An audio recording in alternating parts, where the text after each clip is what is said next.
ப்ளவுஸோட கழுத்து சைடு எப்படி ஃபினிஷிங் பண்ணுறது அப்படின்னு சில பேருக்கு தெரியாது.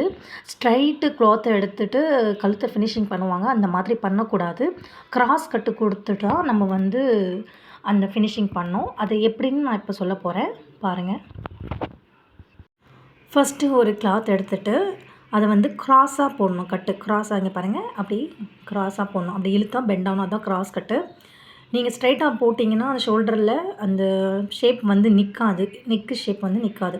ஸோ இந்த மாதிரி க்ராஸாக போட்டுட்டு இந்த மாதிரி கொஞ்சம் நிறைய துணி எடுத்துக்கோங்க. ஏன்னா அதை ஜாயின் பண்ணி தான் நம்ம வந்து கழுத்துக்கு கொடுக்க போகிறோம். இப்போ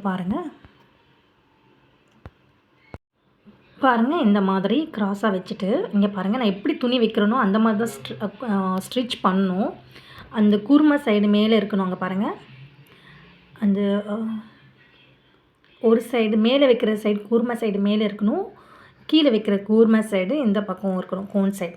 பாருங்கள், இப்படி தைச்சிட்டு துணியை இப்படி திருப்பிட்டு தான் அடுத்த துணியை ஸ்டார்ட் பண்ணணும்.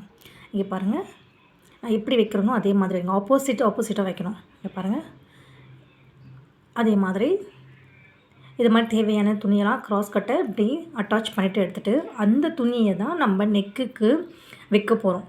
பாருங்கள், ப்ளவுஸோட மேல் புறத்தில் நம்ம கிளாத்தோட ராங் சைடு வைக்க போகிறோம். இப்போ பாருங்கள், அந்த ஸ்டிச்சிங் தெரியுது இல்லைங்களா, அது வந்து மேலே இருக்கணும். கொஞ்சம் துணியை கட் பண்ணிவிட்டு அங்கே பாருங்கள் நான் எப்படி ஃபினிஷிங் கொடுக்குறேன்னு. இந்த மாதிரி கொஞ்சம் துணியை மடிச்சுட்டு அந்த எட்ஜில் அந்த கைடு அளவுக்கு அப்படியே தைச்சிட்டு வாங்க ஃபுல்லாக. எந்த சுருக்கமும் வேண்டாம். ஏன்னா இது நமக்கு வந்து க்ராஸ் கட்டுன்றதுனால கழுத்துக்கு ஏற்ற மாதிரி திரும்பிடும். ஸோ துணியை இழுக்காமல் அப்படியே தைச்சிட்டு வாங்க. பிகினர்ஸ்லாம் நிறைய பேர் என்கிட்ட வந்து அக்கா நான் கழுத்து வந்து தைச்சேன், எனக்கு ஏன் இப்படி நிற்கலை அப்படின்னு வந்து கேட்டிருக்காங்க. அப்புறம் போய் பார்த்தா தான் தெரியுது, அவங்க எல்லாமே ஸ்ட்ரைட் கட் கொடுத்துருக்காங்க. அது வேறு கிளாஸ்க்கு போயிட்டுருக்காங்க. ஸோ நான் வந்து சொல்லும் போது தான் தெரிஞ்சிருக்கு அவங்களுக்கு. ஓகே, இங்கே பாருங்கள், இந்த மாதிரி ஃபினிஷ் பண்ணுங்கள். அதுக்கப்புறம் ஒரு கட்டு கொடுக்கணும், சின்ன கட் பண்ணணும். அங்கங்கே ஃபுல்லாக அந்த கேர்வில் கூட அப்படி ஃபுல்லாக கட் பண்ணணும். அப்போ தான் அந்த ஷேப்புக்கு ஏற்ற மாதிரி திரும்பும். இல்லைன்னா உங்களுக்கு அப்படி கொஞ்சம் இழுத்த மாதிரி இருக்கும். ஸோ அந்த ஸ்டிச்சிங்கில் படாத அளவுக்கு கட் பண்ணிவிட்டு இப்போ துணி அப்படியே திருப்பி ஈவனாக ஒரு ஹெம்மிங் பண்ணுற அளவுக்கு ஈவனாக இங்கே பாருங்கள், நான் எப்படி ஸ்டிச் பண்ணுறேன்னு பாருங்கள். இந்த மாதிரி ஈவனாக கொஞ்சம் கொஞ்சமாக அந்த துணியை மடித்து அந்த ஷேப் ஈவனாக வர மாதிரி ஸ்டார்டிங்கில் என்ன அளவு விட்டிங்களோ அதே அளவுக்கு துணியை மடித்து அப்படியே ஸ்டிச் பண்ணுங்கள்.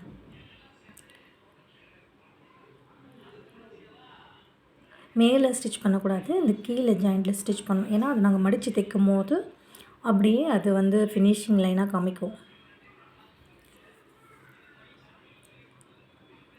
அப்படியே தைச்சிட்டு வாங்க. அந்த உள்ளே இருக்க துணி அந்த கிளாத்துக்குள்ளே போயிருக்கணும். இப்போ பாருங்கள், இந்த ஃபினிஷிங் எப்படி பண்ணேன்னா ஓகே, இப்போ முடிச்சாச்சு. இப்போ பின்னாடி வந்து பேக் சைட் பார்த்திங்கன்னா அந்த அன்ஃபினிஷிங்காக இருக்கும். அந்த எக்ஸ்ட்ரா கிளாத்தெல்லாம் சிசர் வச்சு கட் பண்ணிவிடுங்க. அப்படி கட் பண்ணும்போது சம்டைம்ஸ் சில பேர் கீழே அந்த கிளாத்தையும் கட் பண்ண வாய்ப்பு இருக்குது. ஸோ பொறுமையாக அந்த எக்ஸ்ட்ரா துணியை மட்டும் கட் பண்ணுங்கள்.